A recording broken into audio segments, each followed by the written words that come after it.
네, 오늘 함께 나눌 말씀은 히브리서 3장 1절 말씀입니다. 가정에서 우리 성경으로 함께 합독하시면 될 것 같습니다. 제가 읽어드리도록 하겠습니다. 그러므로 함께 하늘의 부르심을 받은 거룩한 형제들아, 우리가 믿는 도리의 사도이시며 대제사장이신 예수를 깊이 생각하라. 오늘은 시선고정이라는 말씀으로 히브리서 3장 1절의 말씀을 함께 나누겠습니다.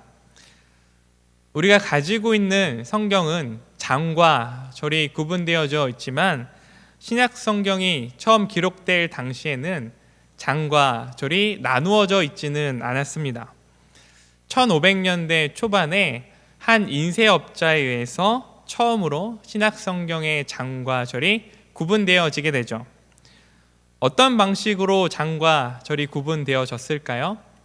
내용에 따라서, 문맥에 따라서 나누었습니다. 히브리서 3장 1절의 말씀 또한 말씀의 내용에 따라 나누어진 것으로 보여집니다. 본문인 히브리서 3장 1절의 첫 시작은 그러므로라는 단어로 시작이 되죠. 그러므로, 이 단어가 말씀의 첫 시작이라는 의미는 3장 1절의 말씀이 처음 시작되는 말씀과 처음 시작되는 내용이 아니라 앞선 말씀의 결론이라는 것입니다. 따라서 오늘의 말씀을 함께 나누기 위해서는 히브리서 3장 1절의 말씀을 좀 더 깊이 이해하기 위해서는 히브리서 2장의 말씀을 먼저 알고 말씀을 나누는 것이 필요하겠죠. 히브리서 2장 1절, 2장 전체의 말씀을 함께 나누기는 어려울 것 같고요. 저는 히브리서 2장의 말씀을 히브리서 2장 1절의 말씀으로 간략히 요약할 수 있을 것 같습니다. 성경이 있으신 분들은 함께 읽어주시길 바랍니다. 2장 1절입니다. 그러므로 우리는 들은 것에 더욱 유념함으로 우리가 흘러 떠내려가지 않도록 함이 마땅하니라. 히브리서 기자의 권면은 들은 것을 유념하라입니다. 너희가 들은 누구를? 예수 그리스도를 유념해라. 이 권면을 들은 히브리서 독자들은 누구였을까요? 히브리서 독자들은 예수님을 들은 자들이었습니다. 히브리서 독자들은 예수님의 말씀을 직접 듣고 직접 경험하고 예수님과 함께 썼던 자들이 아니라 예수 그리스도를 경험한 자들의 복음을 듣고 그리스도인이 된 유대인 그리스도인이었어요. 유대교에 속해 있었던 유대인들이 예수 그리스도의 복음을 들었던 것이죠. 그리고 그들이 그리스도인이 되었습니다. 그래서 히브리서 독자들은 복음 2세대 유대인 그리스도인인 것이죠. 그런데 들은 복음으로 그리스도인이 된 히브리서 독자들의 상황이 믿음을 지키기 어려운 상황이었습니다. 유대인이었던 히브리서 독자들이 그리스도인이 되었다라는 이유로 동족들에게 비난을 받고 모욕을 당합니다. 당시 이스라엘을 지배하고 있던 로마 황제 네로의 박해는 점점 심해지고 그리스도인이라는 이유로 감옥에 갇히기 시작하죠. 믿음을 지키면 지킬수록 절박하고 소망 없는 상황을 히브리서 독자들이 마주하게 됩니다. 이에 히브리서 독자들이 믿음을 포기하고 싶어지죠. 믿음 있는 자로 살아가는 것이 아니라 믿음 없는 자로 살아가고 싶었습니다. 예수에게 속한 자가 아니라 다시 유대교로 속한 자로 살아가고 싶어졌습니다. 이에 히브리서 저자는 믿음이 흔들리고 있는 유대인 그리스도인 히브리서 독자들에게 2장 1절의 말씀을 통해 권면하죠. 너희가 들은 것을 유념하라. 너희가 들은 예수 그리스도를 유념하라. 유념하다는 마음에 두고 따르다라는 것을 의미하고요. 2장 1절의 말씀을 다시 풀이하면 너희가 전에 들은 예수 그리스도를 마음 깊은 곳에 담아두고 믿음의 발걸음을 멈추지 말고 따라가라. 이유가 무엇일까요? 이렇게 권면하는 목적이 무엇일까요? 2장 1절 후반절 이렇게 기록이 되어져 있습니다. 우리가 흘러 떠내려가지 않도록 함이 마땅하니라. 믿음을 지키기 어려운 현실 가운데 예수 그리스도를 마음 깊은 곳에 담아두고 따라가야 하는 이유는 흘러 떠내려가지 않기 위함입니다. 흘러 떠내려가다, 다시 표현하면 표류하다라는 것이죠. 히브리서 독자들이 계속되는 고난과 박해 가운데, 이 믿음의 시험 가운데 믿음을 포기하고 들은 믿음을 지키지 않으면, 예수 그리스도를 따르지 않으면 하나님 나라 항구에 정박하지 못하고 세상의 바다로 표류하게 됩니다. 떠내려가게 되는 것이죠. 그러나 저와 여러분들은, 우리는 세상의 바다로 떠내려갈 수 없는, 세상의 바다로 떠내려가서도 안 되는 하나님의 백성입니다. 히브리서 3장 1절은 복음을 들은 자들을 이렇게 부르고 있습니다. 그러므로 함께 하늘의 부르심을 받은 거룩한 형제들아. 히브리서 저자는 히브리서 독자들을 향해 이렇게 부르고 있어요. 하늘의 부르심을 함께 받은 거룩한 형제. 히브리서 기자가 말하는 하늘 무엇일까요? 우리가 위로 쳐다보면 보이는 그 하늘일까요? 하나님을 우회적으로 하늘로서 표현한 것입니다. 십계명 제3계명 기억나시나요? 우리 아이들은 기억할 수 있겠죠? 십계명 제3계명, 너는 내 하나님 여호와의 이름을 망령되게 부르지 말라. 망령되게 부르지 말라라는 것은 우습게 여기지 말라라는 의미이고요. 하나님을 가볍게 여기고 하나님의 이름을 함부로 사용하지 말라라는 의미입니다. 따라서 율법을, 그리고 십계명을 생명처럼 여겼던 유대인들은 하나님의 이름을 부르는 것을 두려워했어요. 그래서 하나님이라는 그 단어를 사용하는 것조차 두려워했습니다. 그래서 하나님을 하늘로 표현한 것이죠. 그런데 하나님께서 우리를 부르셨습니다. 거룩한 성도로, 거룩한 자녀로, 이 세상과는 구별된 하나님의 백성으로 부르셨어요. 어떻게 부르셨을까요? 예수 그리스도 안에서 우리를 부르셨죠. 세상의 자녀로 살아가지 않고, 세상의 바다로 떠내려가지 않고, 하나님의 자녀로 살아가도록 예수 그리스도 안에서 우리를 부르셨습니다. 예수 그리스도의 사랑 안에서, 그리스도의 십자가의 보혈피 안에서 우리를 부르셨어요. 하나님께서 저와 여러분들을 하나님의 자녀로 부르셨음을 기억하시기를 소망합니다. 하나님의 자녀로 부름받아 이 땅에서 살아가는 삶이 하나님께서 우리에게 주신 이 땅에서의 축복임을 고백할 수 있는 성도님들이 되시기를 소망합니다. 그런데 이 소망의 부르심 가운데 하나님의 자녀로서 필연적으로 마주하게 되는 싸움이 있습니다. 바로 믿음의 싸움이죠. 믿음을 지키기 위한 싸움입니다. 우리가 사는 세상 어떤 세상일까요? 멋진 세상일까요? 물론 멋집니다. 우리가 사는 세상은 물질이 곧 힘이 되는 세상이죠. 권력이 곧 힘이 되는 세상입니다. 세상의 것이 곧 왕이 되는 나라입니다. 하지만 하늘의 부르심을 받은 우리 모두는 예수 그리스도가 우리의 왕이심을 선포하며 살아가는 자들이죠. 세상 사람들은 물질을 바라보며 살아갑니다. 세상 사람들은 세상이 주는 안락함을 누리며 살아갑니다. 그러나 그리스도인들은 우리에게 샬롬의 삶, 평안의 삶을 누리게 하신 하나님께만 우리의 믿음의 시선을 고정시키며 살아가는 자들입니다. 그래서 믿음을 지키며 살아가는 것이 쉽지 않아요. 너무나 외롭고 고독하고 끝이 보이지 않는 싸움입니다. 왜요? 세상의 가치, 그리고 하나님 나라의 가치는 정반대의 가치이기 때문입니다. 그래서 그리스도인으로 살아가면서 수없이 자괴감이 들 때도 있죠. 때로는 내가 왜 이렇게 믿음을 지키며 살아가야 하지? 왜 이렇게 힘들게 살아가야 하지? 라는 끊임없는 질문들이 우리에게 찾아옵니다.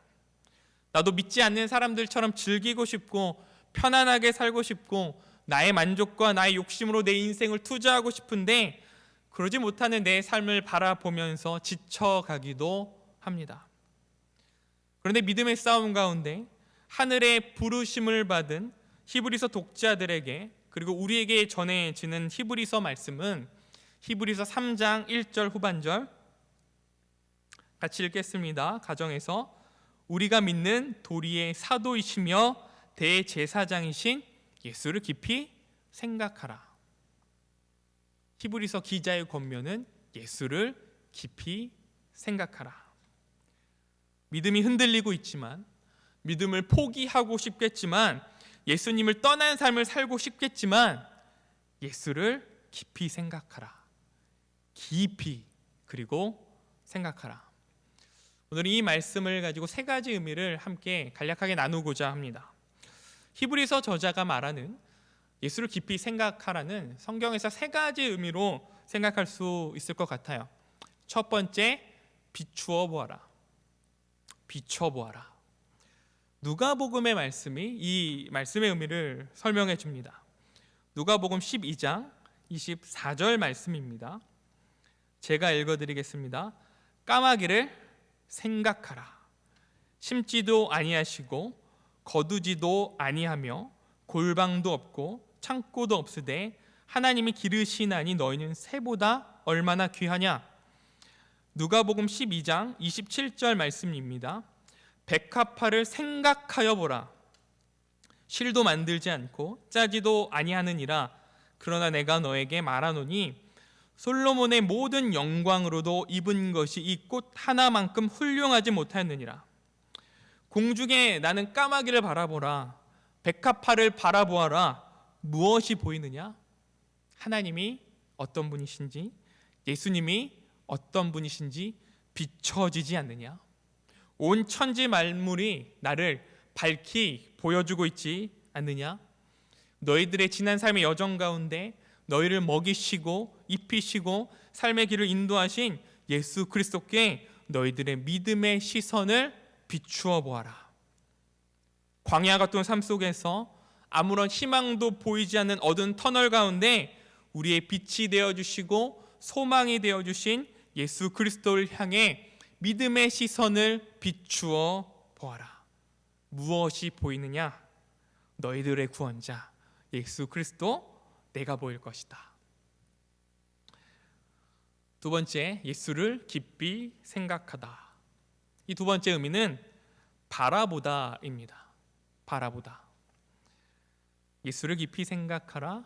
예수를 바라보아라. 마태복음 14장의 말씀을 통해 이 의미를 좀 생각해 볼 수 있을 것 같아요. 마태복음 14장에서 예수님이 등장하십니다. 예수님께서 어두운 밤 바다 위를 걸으시면서 배 안에 있던 제자들에게 나타나시죠. 그런데 물 위를 걸으시는 예수님을 바라본 제자들이 예수님을 유령이라고 생각하며 두려워 떨고 있었어요. 그때 베드로가 예수님께 이렇게 고백합니다. 마태복음 14장 28절입니다. 제가 읽어드리도록 하겠습니다. 주여 만일 주님이시거든 나를 명하사 물 위로 오라 하소서. 베드로의 고백에 예수님께서 오라라고 명령하십니다. 베드로가 예수님의 말씀에 예수님을 바라보며 물 위를 걸어가죠. 예수님만 바라보며 물 위를 걸어갑니다. 예수님만 바라보며 물 위를 걸어가죠. 예수님만 바라볼 때 물 위를 걸어갑니다. 세상의 바다에서 예수님만 바라보며 살아갈 때 우리는 세상의 바다에 표류하지 않습니다. 세상의 바다로 빠지지 않습니다. 세상 가치에 우리의 마음을 빼앗기지 않습니다. 우리의 삶을 세상에 흘려보내지 않고 하늘의 하나님이 부르신 거룩한 자녀로서 이 땅을 살아갈 수 있습니다. 그런데 히브리서 독자들이 박해를 당하고 있습니다. 예수님을 믿는다는 이유로 동족들에게 배신자가 되었어요. 가족들에게 불효자가 되었습니다. 죽음의 위협은 날마다 가까워지죠. 믿음을 지키는 삶에 어떠한 빛도 보이지 않습니다. 희망이 보이지 않아요. 예수님을 바라보는 믿음의 시선이 흔들립니다. 예수님께 고정되어 있던 가치의 시선, 삶의 시선, 믿음의 시선이 흔들리죠. 예수 그리스도만 바라보며 살아가는 삶이 너무나 고통스럽습니다. 그런데 히브리서 기자의 권면은 무엇입니까? 히브리서 말씀을 통해 히브리서 3장 1절을 통해 권면하고 위로하는 하나님의 메시지는 무엇입니까? 괜찮아? 나아질 거야? 걱정하지 마? 아니요. 박해 가운데서도 고통 가운데서도 예수를 깊이 생각하라. 예수를 바라보아라.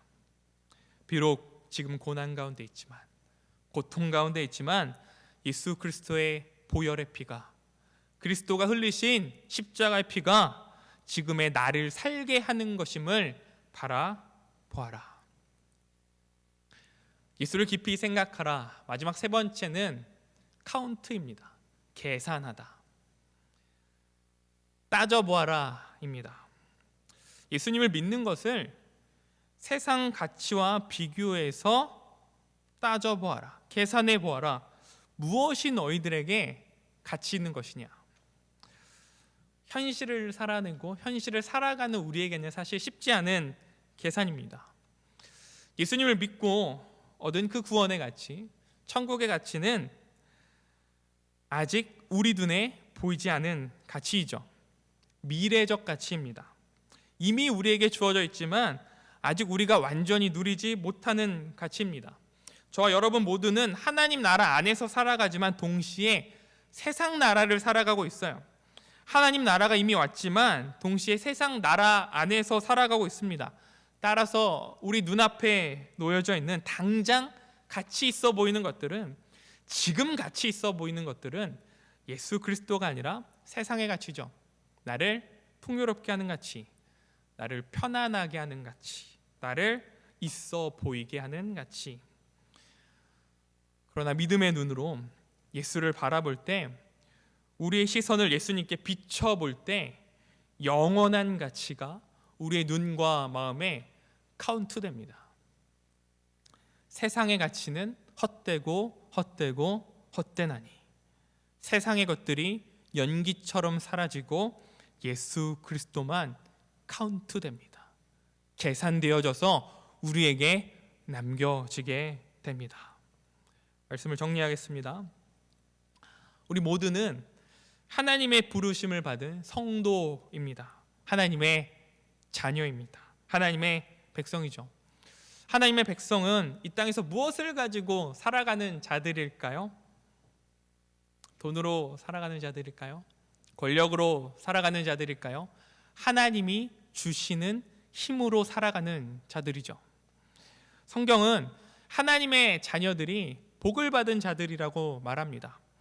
그런데 성경이 말하는 복을 조금 더 깊이 있게 고민해 보면 하나님께서 우리에게 주신 복은 힘을 불어 넣어 주시는 것이었습니다. 우리가 받은 복은 힘을 불어 넣어 주시는 것이었어요. 하나님의 부르심을 받고 이 땅에서 살아가는 우리 모두에게 임하는 하나님이 주시는 진정한 복은 하나님이 주시는 힘으로 이 땅을 살아가는 것이죠. 어떻게 가능할까요? 오늘 우리에게 주신 말씀 히브리서 3장 1절, 예수를 깊이 생각하라. 예수 그리스도에게 우리의 삶의 시선을 고정시킬 때, 세상 바다의 한가운데 살아가고 있지만 예수님을 바라볼 때, 우리의 마음을 흔들고 유혹하는 세상의 가치들보다 하나님 나라의 가치, 천국의 가치가 카운트될 때 하나님이 주시는 힘으로 살아갈 수 있는 것입니다. 그리스도인으로 살아가는 삶이 세상 가치에 흔들리는 시대입니다. 믿음을 지키기 어려운 시대이고 말씀으로 산다는 것이 여전히 용기가 필요한 시대입니다. 그러나 하늘의 부르심을 함께 입은 저와 여러분들의 믿음의 시선이 예수 그리스도에게만 향하기를 고정되기만을 소망합니다. 떠오르는 새벽별이신 주님께 너의 시선을 고정시켜라. 세상 일에 실망할 것도 없고 우쭐할 것도 없다. 하루하루를 인자가 문 앞에 서 계신 것처럼 살아라. 3월의 추천 도서인 전능자의 그늘에 기록된 짐 엘리엇이 자신의 여동생 제인에게 보낸 편지의 일부입니다. 떠오르는 새벽별이신 주님께 너의 시선을 고정시켜라. 세상 일에 실망할 것도 없고 우쭐할 것도 없다. 하루하루를 인자가 문 앞에 서 계신 것처럼 살아라. 우리의 믿음의 시선이 예수님께 고정되기를 소망하며 하늘의 부르심을 받은 빛소금 광영교회 성도님들이 예수 그리스도를 깊이 생각하기를 소망합니다. 하늘의 부르심을 함께 받은 빛소금 광영교회 성도들아, 예수를 깊이 생각하라. 너희들의 믿음의 시선을 예수 그리스도에게 고정시켜라. 오늘의 말씀이었습니다.